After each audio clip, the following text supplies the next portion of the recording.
حاضر ہونے کی توفیق عطا اور خوش نصیب ہیں ہم سب لوگ جن کو حضور غوث العظم محبوب سبحانی قطب ربانی شیخ عبدالقادر جیلانی رضی اللہ تعالیٰ عنہ کے عرس مبارک کی تقریب میں حاضری کا شرف ملا۔ اور سچی بات یہ ہے کہ یہ جو آپ دور دراز سے سفر کر کے یہاں پر تشریف لائے ہیں، یہاں بیٹھے ہیں، وقت گزار رہے ہیں، سن رہے ہیں، سنا رہے ہیں، یہ ایک ایک لمحہ بھی اللہ کی بارگاہ میں بطور عبادت لکھا۔ اور میں اس وقت جو خاص بات کہنے لگا ہوں اس کو اپنے من کی تختیوں پر لکھ لیں اور اپنی قسمت پر رش کریں کہ کتنے خوش نصیب ہیں ہم سب۔ جب کوئی شخص کسی مرد کامل کی تلاش میں نکلتا ہے تو اس مرد کامل کا ملنا نہ ملنا یہ بات کی بات ہے، اس کی صحبت میں بیٹھنا یہ بات کی بات ہے، اس کے چہرے کو تکنا یہ بات کی بات ہے، اس کی تعلیمات پر عمل کرنا یہ بات کی بات ہے، اس کے دیے گئے اوراد و وظائف کرنا یہ بات کی بات ہے۔ میں عرض کر رہا ہوں کہ جب کوئی شخص فقط کسی مرد کامل کی تلاش میں نکل پڑتا ہے تو وہ جو ایک ایک قدم طے کرتا ہے وہ بھی اللہ کی بارگاہ میں بطور عبادت لکھا۔ آج جس دور سے ہم گزر رہے ہیں نا، بدقسمتی سے جہاں دیگر بہت ساری چیزوں کے اندر افراط و تفریط ہوا، عقائد بگڑ گئے، اسی طرح ولایت کے حوالے سے، ولیوں کے حوالے سے، ولیوں کی کرامتوں کے حوالے سے، ان کی بارگاہ میں حاضر ہونے کے حوالے سے، ان کے وسیلے اور واسطے سے مانگنے کے حوالے سے بہت ساری بد عقیدگی عقیدے کے اندر درکار ہے۔ چونکہ بہت زیادہ وقت نہیں ہے، مختصر وقت کے اندر مجھے چند باتیں کہنی ہیں، تو میں پہلی بات کر رہا ہوں۔ میں نے عرض کیا ہے کہ جب کوئی شخص کسی مرد کامل کی تلاش میں نکلتا ہے تو اس کا ملنا نہ ملنا بات کی بات ہے، اس کی بتائی گئی تعلیمات پر عمل کرنا بات کی بات ہے، اس کے دیے گئے اوراد و وظائف پڑھنا یہ بات کی بات ہے۔ وہ جو شخص کسی مرد کامل کی تلاش میں نکلتا ہے اور اس نکلنے میں وہ جو ایک ایک قدم طے کر رہا ہے، ایک ایک لمحہ گزار رہا ہے، وہ ایک ایک اٹھنے والا قدم وہ بھی اللہ کی بارگاہ میں بطور آپ کہیں گے کوئی سند، تو میں چاہتا ہوں کہ اس کی سند آپ قرآن سے دیتا چلا جاؤ۔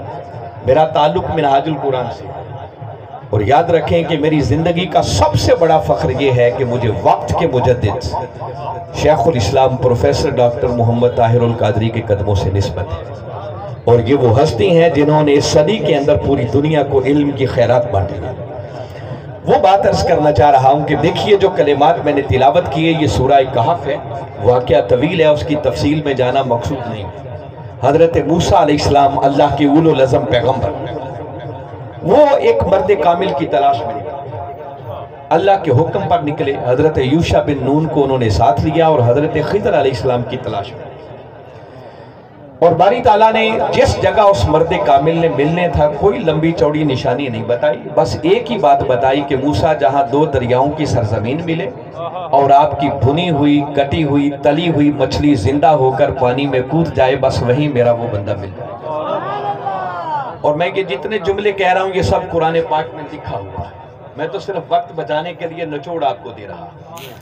بالآخر جس جگہ ان کی گھر سے ناشتے کے لیے بھنی کٹی تلی ہوئی مچھلی یوشع بن نون نے اپنی آنکھوں سے دیکھا کہ وہ زندہ ہو کر پانی میں کود گئی اور دو دریا ملتے تھے، وہاں پر قرآن کہتا ہے فَوَجَدَا عَبْدًا مِنْ عِبَادِنَا، وہاں پر ان دونوں نے ہمارے بندوں میں سے اس خاص بندے کو پا لیا۔ میں پہلی بات جو عرض کر رہا ہوں، وجدہ، اس کا معنی ہوتا ہے پانا۔ یاد رکھیں کسی کو پایا تب جاتا ہے جب کوئی کسی کی تلاش میں نکلتا ہے، اور یہ پچھلی ساری آیات بتا رہی ہیں کہ موسیٰ علیہ السلام خضر علیہ السلام کی تلاش میں نکلے، جس سے پتہ یہ چلا کہ ولی کی تلاش میں نکلنا یہ خود سنت انبیاء ہے۔ بولیے کیا ہے یہ سنت ہے؟ اور نبی کی سنت پر عمل کرنا عین عبادت ہے۔ اس لیے میں نے کہا کہ جب کوئی شخص کسی مرد کامل کی تلاش میں فقط نکل پڑتا ہے نا تو ملنا نہ ملنا بات کی بات ہے، وہ جو ایک ایک قدم طے کرتا ہے وہ بھی اللہ کی بارگاہ میں بطور عبادت لکھا ہے۔ اور جب کسی سابقہ نبی کی کسی سنت کا ذکر قرآن کے اندر آ جائے تو وہ تاجدار کائنات صلی اللہ علیہ وسلم کی امت کے لیے حکم کا درجہ اختیار کرے۔ تو قرآن اس مقام پر بتا رہا ہے کہ موسیٰ علیہ السلام حضرت خضر علیہ السلام کی تلاش میں نکلے۔ موسیٰ علیہ السلام اولو العزم پیغمبر ہیں۔ بعض لوگوں کے ذہنوں میں ایک غلط فہمی پیدا ہوئی، وہ کہنے لگے کہ بڑی عجیب بات ہے کہ پیغمبر ولی کی تلاش میں نکلا، یہ کیسے ہو سکتا ہے؟ معاذ اللہ، کیا ولی کی شان نبی سے بڑھ گئی؟ بھئی ایسا سوچنا بھی کفر ہے۔ ولی کی شان نبی سے نہیں بڑھ سکتی۔ ولی کو تو جو کچھ ملتا ہے وہ نبی کے قدموں کا صدقہ ہوتا ہے۔ یہ جو اللہ رب العزت نے ایسی سنتیں بنا رکھی ہیں، میں آگے ذکر کروں گا تاکہ غلط فہمی دور ہو جائے، اس سے شان ولی کی بڑھتی نہیں ہے۔ باری تعالیٰ نے پیغمبروں کی ایسی سنتیں اس لیے قائم کروا دی کیونکہ تاجدار کائنات صلی اللہ علیہ وسلم کی آمد کے ساتھ نبوت کا دروازہ ہمیشہ کے لیے بند ہو جانا تھا اور آگے سارا فیض در ولایت سے چلنا تھا۔ تو در ولایت کی اہمیت کو اجاگر کرنے کے لیے باری تعالیٰ نے اپنے پیغمبروں کی ایسی سنتیں بھی قائم کروا دی تاکہ بعد والوں کو پتہ چلتا رہے۔ تو بعض لوگوں نے اس کی ایک اور تعبیر کی، وہ کہتے ہیں کہ خضر علیہ السلام ولی نہیں ہے، وہ بھی اللہ کے نبی تھے، تاکہ یہ اعتراض ہی نہ آئے۔ مگر جمہور اہل علم کا جس بات پر اتفاق ہے وہ اٹل حقیقت ہے کہ خضر علیہ السلام اللہ کے نبی نہیں ہے بلکہ اللہ کے ولی۔ اس بات کو تو یہاں چھوڑیں۔ اب میں اگلی بات بتا رہا ہوں جس میں کوئی شک و شبہ کی گنجائش ہی نہیں۔ دیکھیے حضرت مریم علیہ السلام، یہ طے شدہ بات ہے کہ عورت مقام نبوت پر فائز نہیں ہو سکتی۔ وہ اگر نبیہ نہیں ہے تو کون ہے پھر؟ ولیہ ہے۔ کون ہے؟ ولیہ ہے۔ اور آپ دیکھیں جو کہتے ہیں نا ولیوں کے منکر ہیں، باری تعالیٰ نے ایک ولیہ کے نام پر قرآن پاک کی پوری سورت رکھی۔ قرآن پاک کا 19واں سورہ ہے جس سورہ کا نام ہی سورہ مریم ہے، تفصیل کے ساتھ ذکر۔ حضرت زکریا علیہ السلام کی زیر نگرانی وہ اپنی تربیت کے مرحلے طے کر رہی تھی، اور قرآن پاک کی بات کوئی قصہ کہانی سٹوری نہیں سنا رہا۔ قرآن کہتا ہے کلما دخل علیہا زکریا المحراب وجد عندہا رزقا۔ حضرت مریم علیہ السلام بند کمرہ ہوتا، بند حجرہ ہوتا، کسی کے آنے جانے کا کوئی راستہ نہ ہوتا، باہر تالا لگا ہوتا، اور قرآن کہتا ہے کہ جب بھی حضرت زکریا علیہ السلام حضرت مریم علیہ السلام کے اس بند حجرے میں داخل ہوتے وجد عندہا رزقا، تو وہ مریم علیہ السلام کے پاس بے موسم پھل پاتے۔ بتا رہا ہوں جو ولیوں کی کرامتوں کا انکار کرتے ہیں، قرآن بتا رہا ہے کہ کمرہ بھی بند ہوتا، تالا لگا ہوتا، کسی کے آنے جانے کا کوئی راستہ نہ ہوتا، اور پھل بھی وہ ان کے پاس موجود ہوتے جن پھلوں کا موسم ہی کوئی نہ ہوتا۔ جب زکریا علیہ السلام نے بے موسم پھل دیکھے تو پوچھا قالا یا مریم انا لک ھذا، اے مریم یہ پھل کہاں سے آئے؟ جواب دیتی ہیں قالت ہوا من عند اللہ، یہ سارے اللہ کی بارگاہ سے آئے۔ ان اللہ یرزق من یشاء بغیر حساب، اللہ جسے چاہتا ہے بے حد و حساب رزق عطا کرتا ہے۔ ایک تو ولیہ کی کرامت بیان ہوئی کہ بند کمرے میں بے موسم پھل تھے۔ اب اگلی آیت میں قرآن کہتا ہے ہنالک دعا زکریا، زکریا علیہ السلام نے انہی قدموں پر کھڑے ہو کر اللہ کی بارگاہ میں دعا کے لیے ہاتھ اٹھایا۔ یہ قرآن کا لفظ ہے ہنالک، انہی قدموں پہ کھڑے ہو کر، کہاں؟ جس بند کمرے میں، بند حجرے میں بے موسم پھل پائے تھے، جہاں مریم سے پوچھا تھا یہ پھل کہاں سے آتے ہیں، اور انہوں نے جواب دیا تھا اللہ کی بارگاہ سے آتے ہیں۔ قرآن کہتا ہے وہیں اسی حجرے میں انہی قدموں پر کھڑے ہو کر زکریا علیہ السلام نے اللہ کی بارگاہ میں ہاتھ اٹھائے اور عرض کی رب ہب لی من لدنک ذریۃ طیبہ۔ زکریا علیہ السلام کو اللہ نے بڑھاپے کی عمر تک اولاد کی نعمت نہیں دی، معلوم نہیں زندگی میں کہاں کہاں دعائیں مانگی ہوں، دعا مؤخر ہوتی رہی۔ اس دن جب مریم علیہ السلام کے حجرے میں کھڑے ہو کر وہاں دعا مانگی، اور دعا کیا مانگی کہ مولا کیا ہوا اگر مریم کو بے موسم پھل عطا کر سکتا ہے تو اگر میں بوڑھا ہو چکا ہوں، میری بیوی اس قابل نہیں رہی تو تیری ولیہ کے جہاں قدم لگ گئے اس جگہ کو وسیلہ بنا کر عرض کرتا ہوں کہ مولا مجھے بھی بڑھاپے کی عمر میں اولاد کی نعمت عطا فرما۔ میں پھر کہہ رہا ہوں کہ میں کوئی قصہ کہانی نہیں سنا رہا، میں اللہ کا قرآن سنا رہا ہوں۔ اب یہاں سے خاص بات جو آپ کو بتانا چاہ رہا ہوں، بات کس کی ہو رہی ہے؟ پیغمبر زکریا علیہ السلام۔ اللہ نے اولاد کی نعمت نہیں دی تھی، معلوم نہیں کہاں کہاں دعائیں کی، رب لا تذرنی فردا وانت خیر الوارثین، مولا وارث نہیں ہے، بیٹا عطا کر میرا وارث ہو سکے۔ اس دن جب مریم علیہ السلام کے حجرے میں بے موسم پھل دیکھے تو وہیں کھڑے ہو کر دعا۔ اب چھوٹا سا سوال ذہن میں پیدا ہوتا ہے، کبھی اگر زکریا علیہ السلام نے بیٹے کے لیے دعائی کرنی تھی تو زیادہ بہتر تھا آرام سے گھر جا کے کرتے، کوئی 2 نفل بھی پڑھ لیتے، پھر اللہ کی بارگاہ میں ہاتھ اٹھاتے، مولا تیری بارگاہ میں عرض کرتا ہوں مجھے بیٹے کی نعمت عطا کر۔ یہ جو قرآن کہتا ہے ہنالک، صحیح اسی حجرے میں کھڑے ہو کر دعا مانگی، وہ جو حجرے میں کھڑے ہو کر دعا مانگی، اور قرآن اس لفظ پہ زور دے رہا ہے، باری تعالیٰ بتانا یہ چاہ رہے ہیں کہ لوگوں میرے پیغمبر نے اس مریم علیہ السلام کے حجرے میں کھڑے ہو کر دعا وہی اس لیے مانگی تھی کہ جس جگہ مریم کے قدم لگ گئے تھے اس ولیہ کے قدموں کے نشانوں والی جگہ کو زکریا نے اپنی دعا کی قبولیت کے لیے وسیلہ۔ اگر وسیلہ بنانا مقصود نہیں تھا تو کرتا کہ دعا کرتے، آرام سے کرتے، کوئی نماز پڑھتے، کوئی 2 نفل پڑھتے، پھر اللہ کی بارگاہ میں دعا کرتے، وہیں کھڑے ہو کر وہیں دعا مانگو۔ اب دعائیں تو زندگی میں پہلے بھی مانگتے رہے، مؤخر ہوتی رہی، مگر جب اس ولیہ کے حجرے میں کھڑے ہو کر دعا مانگی تو اگلی آیت سنیں اور من کے کانوں سے سنیں۔ آگے قرآن کہتا ہے فَنَادَتْهُ الْمَلَائِكَةُ وَهُوَ قَائِمٌ يُصَلِّي فِي الْمِحْرَابِ۔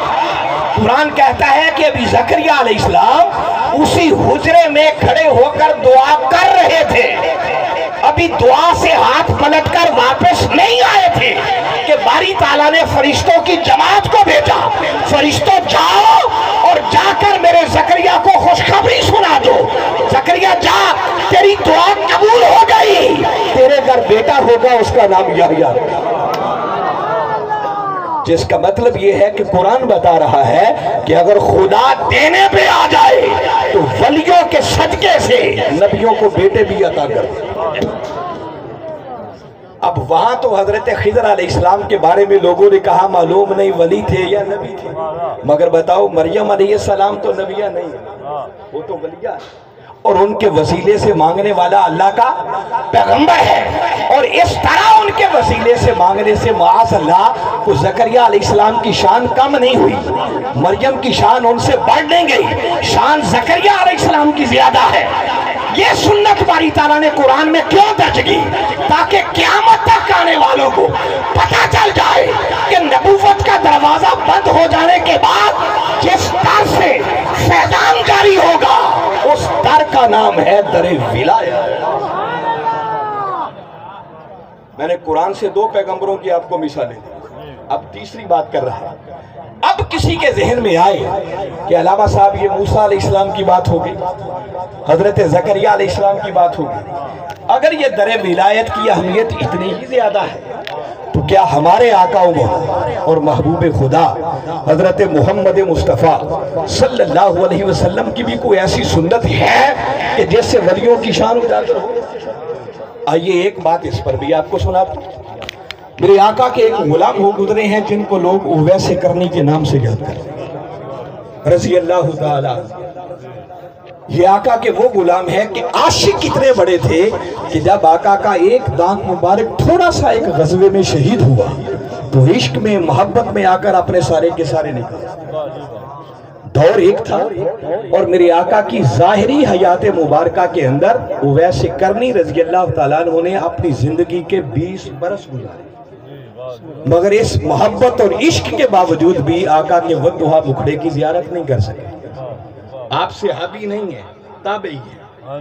اور ملاقات نہ ہونے کے باوجود بھی میرے آقا کی بارگاہ اقدس میں ان کی شان اور مقام کا عالم یہ تھا کہ میرے آقا کئی مرتبہ صحابہ کرام میں جب جلوہ افروز ہوتے تو آپ قرن اور یمن کے علاقے کی طرف منہ کر لیتے اور فرماتے کہ میرے غلاموں ادھر بھی میرا ایک عاشق رہتا ہے، جب ادھر سے ہوا آتی ہے تو میرے سینے کو ٹھنڈک پہنچتی ہے۔ آپ ان کی نشانیاں بتاتے، ان کا تذکرہ کرتے، اور آپ یہ جو اگلی بات کر رہا ہوں یہ صحیح بخاری شریف میں میرے آقا نے فرمایا، میرے آقا فرمانے لگے کہ میرے غلاموں میرے پردہ کر جانے کے بعد یہ میری قمیض مبارک لے جانا، جا کر اویس کو دینا اور اویس سے کہنا کہ آقا نے فرمایا تھا کہ میری گناہگار امت کی بخشش کی دعا کر۔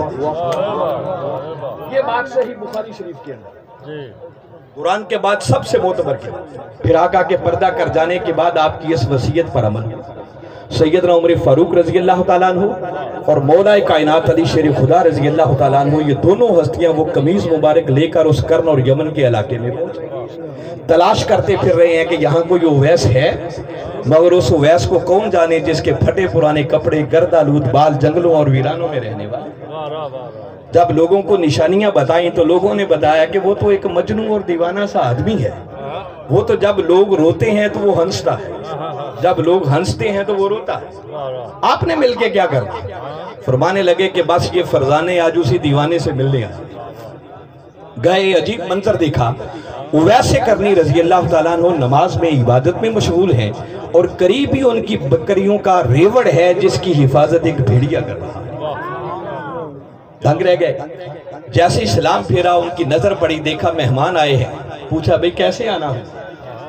صحابہ کرام فرمانے لگے بھی آنے کا مدعا تو بعد میں بیان کریں گے، پہلے یہ بتائیں سنا تھا بھیڑیا بکریوں کو کھا جاتا ہے، آج حفاظت کر رہا ہے، یہ معاملہ بدل کیسے گیا؟ آپ فرمانے لگے بھی بات بڑی سادہ سی ہے کہ میں خلوص نیت کے ساتھ اللہ کے کام میں لگ گیا، اس نے اپنی مخلوق میرے کام میں لگا دیا۔ میں بالکل مختصر کرتے ہوئے بات بتا رہا ہوں، ذرا چشم تصور میں لائیں کہ جب ان کو پتہ چلا ہوگا کہ آقا کے بھیجے ہوئے یہ نمائندے عمر فاروق مولا کائنات علی شیر خدا آئے اور انہوں نے آقا کی قمیض مبارک پیش کی ہوگی تو ذرا سوچیں اویس پر کیا، اور جب آقا کا فرمان سنا ہوگا کہ آقا نے فرمایا تھا کہ اویس سے کہنا میری گناہگار امت کی بخشش کے لیے دعا کر دے، تو اویس کا کیا حال ہوا؟ قمیض مبارک لی، سامنے رکھ لی اور اللہ کے حضور سجدے میں گئے، نماز کا سجدہ نہیں، دعا کے لیے سجدے میں چلے، اور یہ جو قمیض مبارک آقا کی سامنے رکھ لی نا، وہ سامنے اویس کرنی نے اس لیے رکھی کہ اویس کرنی نے اپنی دعا کی قبولیت کے لیے وسیلہ پھر آقا کی قمیض مبارک کو بنا لیا۔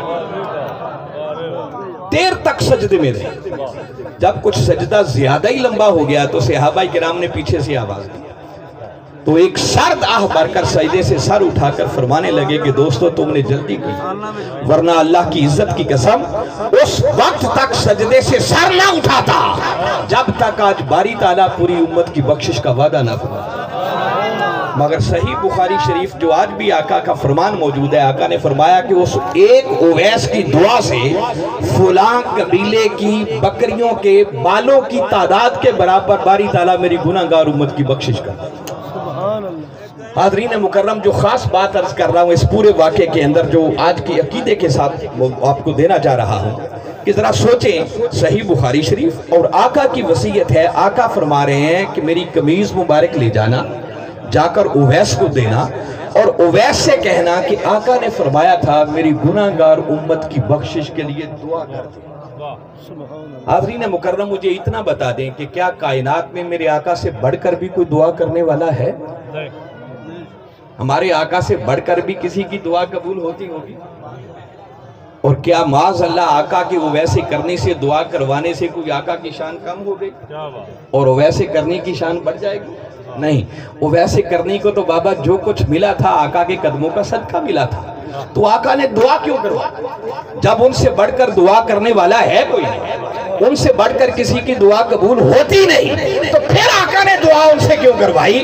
میرے آقا نے اویس کرنی سے دعا اس لیے کروائی تاکہ قیامت تک آنے والی انسانیت کو پتہ چل جائے کہ ولیوں سے دعا کروانا یہ خود سنت مصطفیٰ ہے۔ آقا اپنی سنت قائم کرنا چاہ رہے تھے، اور آقا کی سنت کا نام ہے دین۔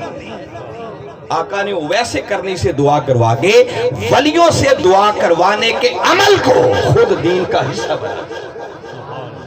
اس لیے میں بتا رہا ہوں کہ ولیوں کا ذکر، ولیوں کی بارگاہ میں جانا، ان کے وسیلے سے مانگنا، ان کی کرامات، یہ سب چیزوں کا ذکر خود قرآن پاک میں ہے۔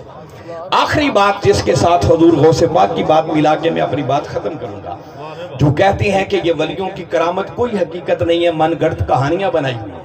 میں پھر کہہ رہا ہوں، میں قرآن سنانے لگا ہوں اور آپ واقف ہیں، مگر آج سنیں کہ ولیوں کی کرامت کو قرآن کیسے بیان کرتا ہے۔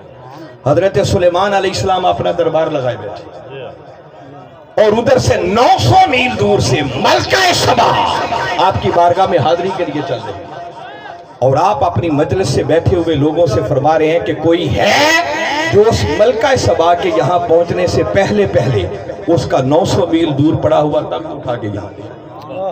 پہلے ایک جن کھڑا ہوا، قال عفریت من الجن انا آتیک بہ قبل ان تقوم من مقامک۔ جن کھڑا ہو کے عرض کرنے لگا کہ اللہ کے نبی اگر اجازت ہو تو آپ کی نشست برخاست ہونے سے پہلے 900 میل دور پڑا ہوا تخت اٹھا کے یہاں لا سکتا۔ آپ نے فرمایا اتنی تاخیر نہیں چاہیے، جلدی چاہیے، مگر جن نے اگلی پیشکش نہیں کی۔ اس کا معنی یہ ہے کہ وہ جن اس سے جلدی لانے پر قادر نہیں تھا۔ اگر اس سے جلدی لا سکتا ہوتا تو عرض کرتا حضور میں جلدی پیش کر دیتا، جنوں کی پرواز جواب دے۔ اب آپ کا ایک اور امتی کھڑا ہوا، اور قرآن نے اس کا تعارف فقط اتنا کروایا ہے، وقال الذی عندہ علم من الکتاب۔ ایک وہ شخص کھڑا ہوا جس کے پاس کتاب کے علم میں سے تھوڑا سا علم تھا۔ علم من الکتاب، سارا علم نہیں، تھوڑا سا علم۔ کتاب کون سی ہوگی؟ قرآن تو ابھی اترا کوئی نہیں تھا۔ سلیمان علیہ السلام پر کوئی صحیفہ اترا ہوگا، اور اس صحیفے کا بھی سارا علم نہیں، اس کے علم میں سے تھوڑا سا علم۔ وہ علم رکھنے والا شخص کھڑا ہوا، آصف بن برخیہ جس کا نام ہے، اور کھڑا ہو کر کہنے لگا انا آتیک بہ قبل ان یرتد الیک طرفک۔ اے اللہ کے نبی اگر اجازت ہو تو پلک جھپکنے سے بھی پہلے 900 میل دور پڑا ہوا تخت یہاں حاضر ہے۔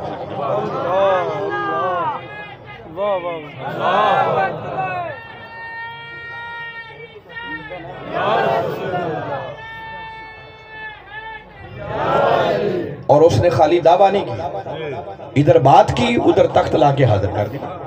اور قرآن کہتا ہے فَلَمَّا رَآهُ مُسْتَقِرًّا عِندَهُ، جیسے ہی تخت کو اپنی نظروں کے سامنے موجود پایا تو بے ساختہ بول اٹھا، قَالَ هَذَا مِنْ فَضْلِ رَبِّي، یہ سارے کا سارا میرے رب کا۔ تو سلیمان علیہ السلام کا امتی پلک جھپکنے سے پہلے 900 میل دور چلا بھی گیا اور تخت اٹھا کر لے بھی آیا۔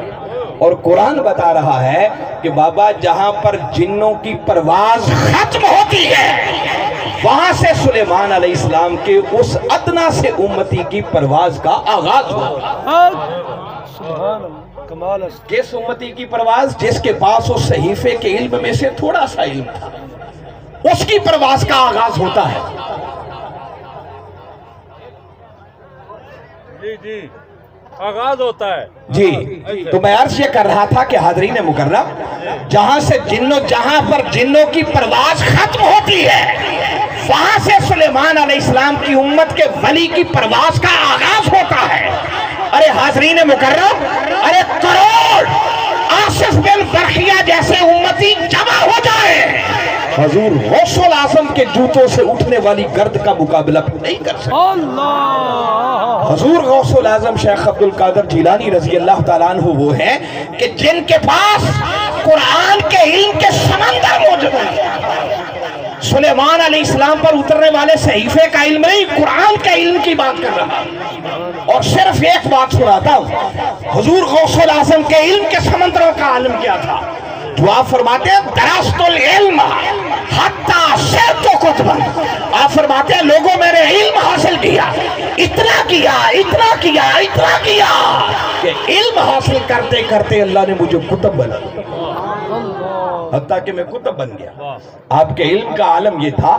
آج تو ہمارے مجمع ہیں نا 100 200 500 1000 2000 بندے ہوتے ہوں گے، صدیوں پرانی بات، قربان جائے حضور غوث العظم کی شان پر، جب آپ واز فرماتے صدیوں پہلے 70 ہزار اور لاکھ کا مجمع ہوتا، کوئی لاؤڈ سپیکر نہیں ہوتا تھا، کوئی ساؤنڈ سسٹم نہیں ہوتا تھا، بغیر ساؤنڈ سسٹم کے آپ واز فرماتے، اور جب واز فرماتے تو جیسے پہلا بیٹھا ہوا شخص آپ کی آواز سنتا، ایسے ہی 70 ہزار کے مجمع میں بیٹھا آخری شخص بھی آپ کی آواز سنتا۔ اور جب آپ مسند پر جلوہ افروز ہو کر واز فرماتے تو 70 ہزار کے مجمع میں سینکڑوں وقت کے امام، وقت کے محدث، وقت کے مفسر، عام لوگوں کی طرح آپ کی بارگاہ میں آ کر آپ کرسی صدارت پر جلوہ افروز ہوئے، قاری قرآن نے کوئی قرآن کی آیت تلاوت کی، آپ فرمانے لگے بھی آج اور کیا اسی آیت پر گفتگو کرتے ہیں۔ وقت کا مفسر، وقت کا محدث، وقت کا فقیہ امام ابن جوزی نام سنا ہوگا، وہ آپ کی مجلس میں موجود تھا۔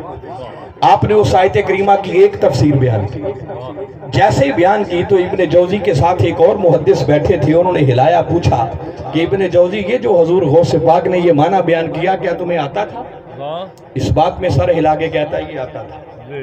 آپ نے دوسری تفسیر کی، اس نے پھر پوچھا، انہوں نے پھر جواب دیا یہ بھی معلوم تھا، حتیٰ کہ حضور غوث پاک نے 11 تفسیریں اس آیت کی بیان کی، اور ہر تفسیر پر ابن جوزی کہتا رہا یہ بھی جانتا ہوں، یہ بھی جانتا ہوں، یہ بھی جانتا ہوں۔ جب 11 تفسیریں ہو گئی، حضور غوث پاک کا مضمون جاری ہے، آپ نے اسی آیت کریمہ کی اسی نشست کے اندر پھر 12ویں تفسیر، پھر 13ویں تفسیر، پھر 14ویں تفسیر، حتیٰ کہ 40 تفسیریں ایک ہی آیت کی ایک ہی نشست میں بیان کر دی۔ 11 تک وہ کہتا رہا جانتا ہوں، جانتا ہوں، جانتا ہوں، مگر 11 کے بعد جو آگے 29 تفسیریں اس آیت کی آپ نے بیان کی، ہر تفسیر پر ابن جوزی نفی میں سر ہلا کر کہتا کہ واللہ آج سے پہلے یہ معنی نہ پڑھا تھا نہ سنا تھا، آج پہلے دن سنا ہے تو حضور غوث العظم کی زبان۔ جب آپ نے 40 تفسیریں بیان کر دی تو حضور غوث العظم شیخ عبد القادر جیلانی رضی اللہ تعالیٰ عنہ فرمانے لگے بابا یہ کال کی باتیں تھیں، آئیں اب کال سے حال کی طرف چلتے ہیں۔ قرآن کی اسی آیت کی آپ نے حال کی پہلی تفسیر بیان کی، مجمع سے آہو بکا، سسکیاں، چیخوں کی آوازیں بلند ہوئیں، اور وقت کا امام ابن جوزی وہ پہلا حال کا معنی سن کر کھڑا ہوا، وجد میں آیا، اپنے کپڑے پھاڑ لیے اور بے ہوش ہو کر